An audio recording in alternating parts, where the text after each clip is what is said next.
তো বন্ধুরা, আমি চলে এসেছি শাহবাজপুরের ফেমাস চায়ের দোকানে। আর এই শাহবাজপুরের চা এত সুস্বাদু এবং এত টেস্ট কেন হয় এই ভিডিওর মাধ্যমে আপনাদেরকে বলবো, তো ফুল ভিডিওটা দেখতে থাকুন। তো আসসালামু আলাইকুম বন্ধুরা, আপনাদের সবাইকে আমার চ্যানেলে স্বাগতম।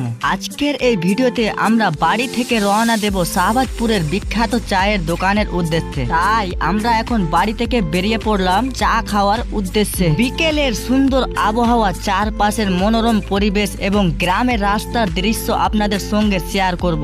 দেখতে পাচ্ছেন আমরা এখন প্রধান সড়কের দিকে এগিয়ে যাচ্ছি।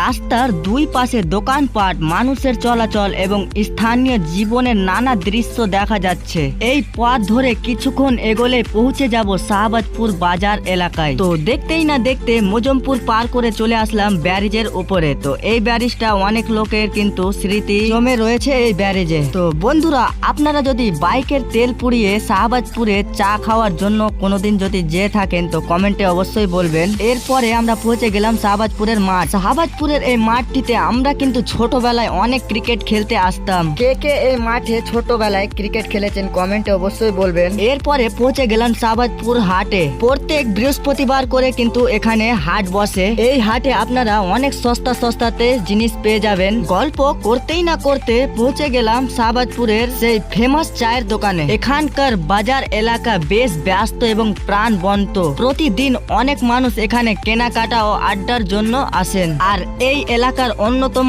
আকর্ষণ হলো বিখ্যাত চায়ের দোকান। এখন আমরা চলে এসেছি সেই বিখ্যাত চায়ের দোকানে। এই দোকানে আপনারা যদি সন্ধ্যার পর আসেন তাহলে কিন্তু এখানে অনেকজন মানুষ আপনারা দেখতে পাবেন। স্থানীয় মানুষজন থেকে শুরু করে দূর দূরান্তের অতিথিরাও এখানে চা খেতে আসেন। এখন দেখুন কিভাবে এই বিখ্যাত চা তৈরি করা হচ্ছে। প্রথমে ভালো মানের চা পাতা, দুধ এবং চিনি একসঙ্গে ফোটানো হচ্ছে। এরপর বিশেষ কায়দায় তৈরি করা হচ্ছে সুস্বাদু ও ঘন চা। দেখতেই না দেখতে চা আমাদের রেডি হয়ে গেছে। অবশেষে আমাদের হাতে চলে এসেছে শাহবাজপুরের বিখ্যাত চা। চলুন স্বাদ নিয়ে দেখে নিই। আহারে, সত্যি চায়ের স্বাদ দারুণ। দুধ, চা পাতা এবং মিষ্টতার সুন্দর সম্বন্ধ এই চাকে বিশেষ করে তোলে। আমি অনেক বছর ধরে এখানে চা খাই। চায়ের স্বাদ সব সময় অসাধারণ। শাহবাজপুরে এলে চা না খেলে ভ্রমণটা অসম্পূর্ণ থেকে যায়। তো বন্ধুরা, আপনাদেরকে এই ভিডিওটি কিরকম লাগলো? ভিডিওটি যদি ভালো লেগে থাকে তো লাইক, কমেন্ট, শেয়ার করতে ভুলবেন না। তো ভালো থাকবেন সবাই, সুস্থ থাকবেন। আসসালামু আলাইকুম।